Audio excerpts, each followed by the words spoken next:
Good morning student, मैं ज्योति विश्वकर्मा एक बार आपके सामने फिर से हाजिर हूँ आपके अपने उमा जयंती के ऑफिशियल यूट्यूब चैनल पर। आज मैं आपको कक्षा 3 हिंदी पढ़ाऊंगी। इसमें आप लोग व्याकरण पढ़ चुके हैं, व्याकरण ही आप लगातार पढ़ते आ रहे हैं। तो आज मैंने सोचा कि आपको बुक में थोड़ा सा परिवर्तन किया जाए, क्योंकि आपको 2 बुक पढ़ने के लिए दिया गया है, एक आपका मेधा है और दूसरी आपकी व्याकरण है। तो आज मैंने सोचा कि आज मैं आपको मेधा की बुक पढ़ाऊंगी। तो अब आप मेधा पढ़ेंगे तो मेधा में आपको कविता मिलेगी और कहानी मिलेगी। तो आज आपको मैंने सोचा कि मैं कविता पढ़ा चुकी हूँ, पार्ट 2 आपको कहानी पढ़ाऊँ। कहानी सुनना आपको पसंद है, अच्छा भी लगता है। कविता आपने पढ़ा, काफ़ी लोगों को कविता पढ़ना पसंद होता है, काफ़ी लोगों को कहानी सुनना पसंद होता है।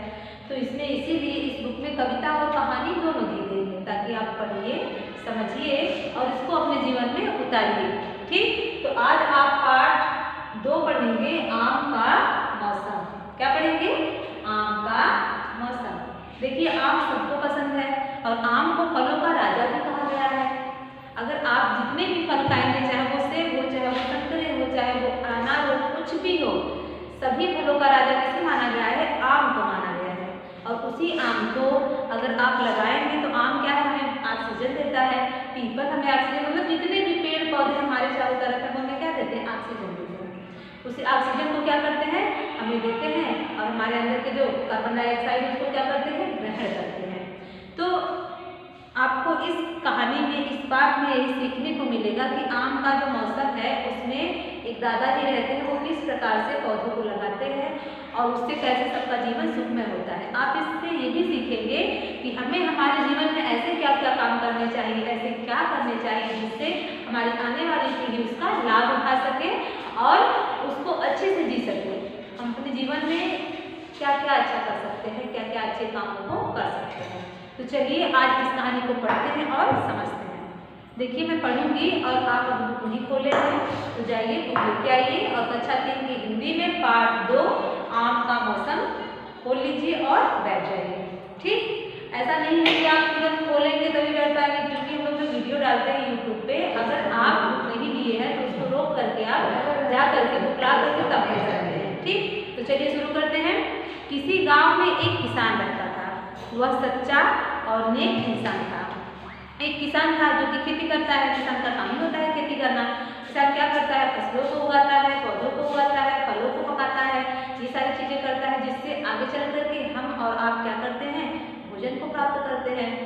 लेकर के आएंगे तभी तो हम भोजन पका सकेंगे और खाएंगे। अगर किसान खेती ही नहीं करेगा तो आलू नहीं पैदा होगी, सब्जियां नहीं होगी, दाल नहीं होगा, गेहूँ नहीं होगा, चावल नहीं होगा, तो हम नहीं खा पाएंगे। वैसे ही किसान तो पेड़ पौधों को भी बनाते हैं, वही खेती करते हैं, उसकी अच्छे से देख रेख करते हैं, समय समय पर उसको क्या क्या किन किन चीज़ों की जरूरत होती है, उन सारी चीज़ों को उस पर प्रयोग करते हैं, तब जा करके फल को पकाया जाता है, फल बड़ा होता है। तो एक दादाजी थे, बहुत ही वृद्ध हो चुके थे और किसी गाँव में रहते थे। वो बहुत ही नेक और सच्चे थे। नेक मीन्स होता है बहुत ही दिल से अच्छा होना, जो दूसरों के बारे में सोचे, जो दूसरों की भलाई के बारे में सोचे, अपने बारे में ना सोच करके ये सोचे कि मैं ना रहूं तो भी मैं ऐसे काम करके जाऊं कि मेरे द्वारा किए गए जो काम है वो मेरी आने वाली पीढ़ी उसका लाभ उठा सके। वह हमेशा दूसरों की मदद करने को तैयार रहता था। जो बूढ़ा व्यक्ति था, जो किसान था, वो क्या करता था? दूसरों की मदद करने के लिए तैयार रहता था। उसके 4 बेटे थे। आपके आसपास भी आपके मम्मी पापा के भी बच्चे होंगे, आप भी भाई बहन होंगे, तो लेकिन उसके 4 बेटे थे। घर में अच्छी खेती थी, खेती बाड़ी अच्छी होती थी, गाय भैंस थी, गाय भी थी, भैंस थी। अब तो सब बचना चाहते हैं, कोई भैंस नहीं पालना चाहता, कोई गाय नहीं पालना चाहता, तो उससे बहुत मेहनत लगेगी। अगर ऐसा सब लोग सोचने लगे तो हमें दूध कहाँ से प्राप्त होगा? अगर हर व्यक्ति सोचे कि हमको खेती नहीं करनी है तो हमें फसल और अन्न कहाँ से प्राप्त होंगे? तो जो किसान होता है वो दिन रात मेहनत करके बड़ी ही मशक्कत के बाद क्या करता है? फसलों को उगाता है। तो वैसे ही दादाजी भी थे। उनके घर में 4 बेटे थे। उनके पास अच्छी खेती थी, जो कि सब खेती किया करते थे, और गाय भैंस भी थी, उसको पालते थे, उसको बड़ा करते थे, उससे जो दूध वगैरह निकलता था उसको क्या करते थे? बेचते थे। ऐसे ही अपने जीवन को चलाते थे। परिवार में सभी लोग मिलजुल कर आनंद से रहते थे। देखिए, परिवार में अगर सारे लोग एकजुट होकर के, मिल करके प्रेम से रहें तो कोई बगल वाला या फिर कोई भी व्यक्ति उसका कुछ नहीं बिगाड़ सकता है। तो हमें सबसे ज़्यादा जरूरी क्या होता है? आपस में मिलजुल कर रहना। आदर देना और छोटों को प्यार देना। बड़ों को अगर आप सम्मान देंगे तो वो आपको इज्जत देंगे, अगर आप कभी भी जरूरत पड़ती है तो आपकी मदद के लिए तैयार रहेंगे। तो आप अपने बड़ों को सदैव आप कहकर बुलाइए, जो भी आपको कहते हैं आप उनको उनका कहना मानिए। जो छोटे हैं अगर आपका कहना नहीं मानते हैं तो उनको प्यार से समझाइए, वो आपका कहना जरूर मानेंगे। तो दादाजी के घर में जो किसान था उसके घर में ऐसे ही लोग रहते थे, चारों बेटे थे, बड़े ही प्यार के साथ रहते थे। बड़ा कुछ कहता था तो छोटा मानता था, छोटा कुछ कहता था तो बड़ा मानता था। आगे देखो क्या होता है, धीरे धीरे वह किसान बूढ़ा हो गया। देखिए हर व्यक्ति को एक दिन बूढ़ा होना है, मुझे भी होना है, आपको भी होना है।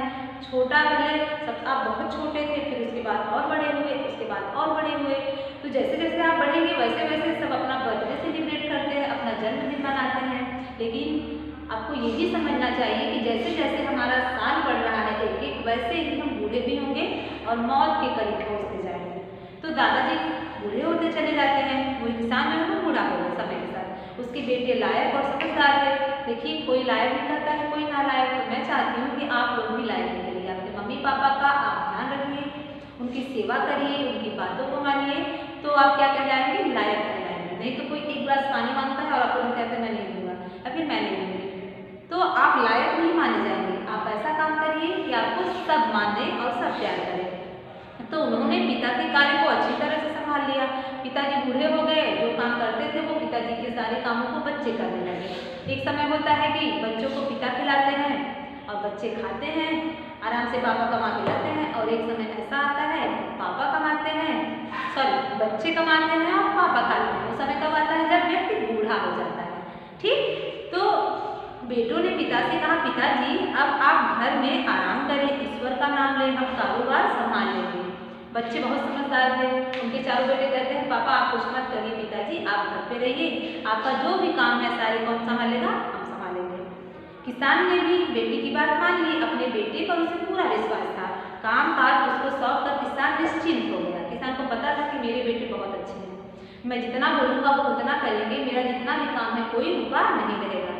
तो वो उनके ऊपर सारा काम दे करके निश्चिंत हो जाता है। जैसे आपको आपके घर वाले अगर आप पूरा काम अच्छे से कर देते हैं तो उनको पता है कि मेरा ये बेटा काम कर लेगा, आप होमवर्क अपना कर ले रहे हैं, किसी की हेल्प की आपको जरूरत नहीं पड़ रही है, तो आपके घर वाले आपके पास नहीं बैठेंगे, कहेंगे मेरा बेटा बहुत समझदार है, काम कर लेगा।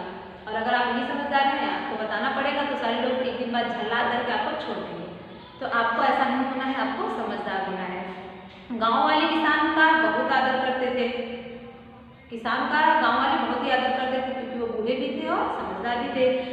जब सब उनको दादाजी कहते थे, धीरे धीरे कुछ दिन बीत गए, आम का मौसम आ गया। ये क्या, दादाजी को देखो जो कभी यहाँ कभी वहाँ सारे गाँव में चक्कर लगा रहे थे, जहाँ कभी कहीं भी उन्हें आम की गुठलियाँ पड़ी मिलती, उन्हें उठाकर गाँव से बाहर जाकर जमीन में गाड़ देते थे। ये क्या, दादाजी कभी इनके घर पे बैठ के बातें करते थे, कभी उनके घर पे बैठ के बातें करते थे। लेकिन जैसे ही बारिश आई, आम का सीजन आया, दादाजी दिखाई ही नहीं दे रहे हैं, वो तो खेतों के बाहर दिखाई दे रहे हैं। और क्या कर रहे हैं, आम की जो गुठलियाँ सब खा करके फेंकते थे, उसी गुठलियों को उठा करके जमीन में गाड़ते हुए दिखाई देते हैं। देखिए उसे क्या कहते हैं, वृक्षारोपण कहते हैं। कुसुलियों को गाड़ेंगे, वही धीरे धीरे अंकुरित होगा, तब जाकर के बहुत बड़ा पौधा बनेगा। तो दादाजी का यही काम था कि जो सब खा करके फेंकते थे उसको उठा करके खेत के किनारे, उनका बहुत बड़ा खेत था, उसे क्या करते थे, उसको जमीन में गाड़ देते थे। उनके बेटे ने जब यह देखा तो उन्हें अच्छा नहीं लगा। बहुत अच्छे थे वो लोग, लेकिन उनको भी अच्छा नहीं लगा कि मेरे पिताजी जब कोई काम इनको नहीं कहा गया है करने के लिए, ये बूढ़े हो गए, तो क्या जरूरत है इनको सबका जूठा उठा करके जमीन में गाड़ने की। वे सोचने लगे इनके बूढ़े बाप को क्या हो गया है। गांव वाले सोचने लगे कि बूढ़ा कहीं पगला तो नहीं गया है, कहीं सठिया तो नहीं गया है। जब देखो तब आम की कुसुलियों को हम लोग खा के फेंकते, उठा उठा करके जमीन में गाड़ता है। तो लोग आम खा कर गुठलियाँ फेंक देते हैं और ये उस जूठन को साफ कर लेते हैं। ये बूढ़ा पागल तो नहीं हो गया है, सब ऐसे ही सोचते रहते हैं। जो उसकी बहुत इज्जत करते थे बूढ़े की, वही बूढ़े के बारे में अनाप शनाप गलत बोलने लगते हैं। आगे क्या होता है, कुछ बड़े लोग भी दादाजी को ऐसा करते देखकर हंसने लगे। मतलब छोटे हंसते ही थे, बड़े भी हंसने लगे और कहते बूढ़े की अक्ल सठिया आ गई है, बूढ़े की अक्ल पर पानी पड़ गया है, इसकी बुद्धि काम करना बंद कर दी है। जब देखो तब कूड़ा इकट्ठा किया करता है, लेकिन कोई कुछ भी कहे, इससे उन्हें कोई फर्क नहीं पड़ता था। जब देखो सब कहते गाँव वाले कि जब देखो तब लोगों का जूठा जो कुचली खा करके फेंक देते गुठलियाँ, उसको उठा करके ये पता नहीं क्या करता है, पागल तो नहीं हो गया है। लेकिन बूढ़ा जो बूढ़ा था, जो किसान था, आम का मौसम बीत गया, तब बेटों ने चैन की सांस ली। जैसे ही आम का मौसम बीता, बूढ़ा जो व्यक्ति था, जो किसान था, उसने कुठुलियों को उठा करके जमीन में गाड़ना बंद कर दिया, क्योंकि कुठुलियाँ मिलेंगे ही नहीं तो काहे को बूढ़ा जमीन में उसको गाड़ेगा। तो बच्चे जो है निश्चिंत हो गए, उन्होंने चैन की सांस ली कि अब अच्छा है, अब पिताजी कहीं नहीं जाएंगे, किसी के जूठे को नहीं उठाएंगे। उन्होंने सोचा जब कुठुलियाँ ही नहीं रहेंगी तो पिताजी क्या करेंगे, लेकिन यह क्या, वे कहाँ रुकने वाले थे, वे जहाँ जहाँ वहाँ चक्कर लगाते रहते, जहाँ जहाँ उन्होंने कुठुलियाँ गाड़ी थी। कभी घर से कुछ कूड़ा करकट ले जाते वहाँ डाल आते, कभी पानी ले जाकर डालते। सब लोग यही कहते दादाजी सचमुच पागल हो गए हैं। जिसको उन्होंने जमीन में गाड़ा था, हमारा भी अगर आप किसी पौधे को लगाते हैं और उसको देखने नहीं जाते हैं तो धीरे धीरे वो तो मुरझा जाएगा ना, क्योंकि पौधे को पानी की जरूरत होती है, हवा की जरूरत होती है, उसके पास जो अगल बगल घास उगाई है उसको हटा करके आप उसको सफाई करिए, इन सब की जरूरत होती है, तब जाकर वो बड़ा होगा। लेकिन ऐसा सब लोग नहीं करना चाहते हैं। लेकिन दादाजी को पता था कि जो मैंने कुठुलियाँ लगाई हैं उसको क्या है, जरूरत है मेरी। तो क्या करते, जितना लगाए थे जमीन में सबको जा करके समय समय पर देखते रहते और उसको पानी देते रहते थे। सब कहते सच में बूढ़ा पागल हो गया है। आम का मौसम बीता, हम लोग सोचे आराम से घर पे रहेगा, लेकिन ये बूढ़ा तो पागल हो गया है। आम का अगला मौसम आया, दादाजी पुनः पूरे उत्साह से अपने काम में जुट गए। फिर से अगला मौसम आया, क्योंकि आपको पता है ये ठंडी जाएगी, वो ठंडी आएगी, ये गर्मी जाएगी, वो गर्मी आएगी। ठीक वैसे ही मौसम बदलता रहता है, 4-4 महीने का मौसम आपका ये होता है। तो फिर से आप आम का मौसम आता है, दादाजी फिर से उसी जोश के साथ, उसी उमंग के साथ, उसी उत्साह के साथ खेतों में जुट जाते हैं। बेटों का पारा चढ़ गया, गुस्से में लाल हो गए। गाँव वालों ने मजाक उड़ाया, लेकिन उनके कान पर जूं तक न लगे। कान पर जूं तक न लगना मतलब कोई फर्क नहीं पड़ना। इतने सारे लोग इतना उनको कहने लगे, इतनी बातें करने लगे, लेकिन जो दादाजी थे, जो किसान था गांव का, उसके दिमाग में उसके ऊपर कोई फर्क नहीं पड़ा। दिनों में मौसम बीतते बीतते एक दिन दादाजी अचानक बीमार पड़े और 2-4 दिन में ही चल बसे, क्योंकि मौत निश्चित है, एक दिन सबको मरना है। तो दादाजी सब कहते हैं कि इंसान बूढ़ा होता है तभी मरता है, ऐसा नहीं है। इंसान अगर यंग है, जवान है, नौजवान है तो भी वो मरता है। लेकिन दादाजी तो बूढ़े हो गए थे, चलो वो मर गए, कोई बात नहीं। तो धीरे धीरे वो मर गए।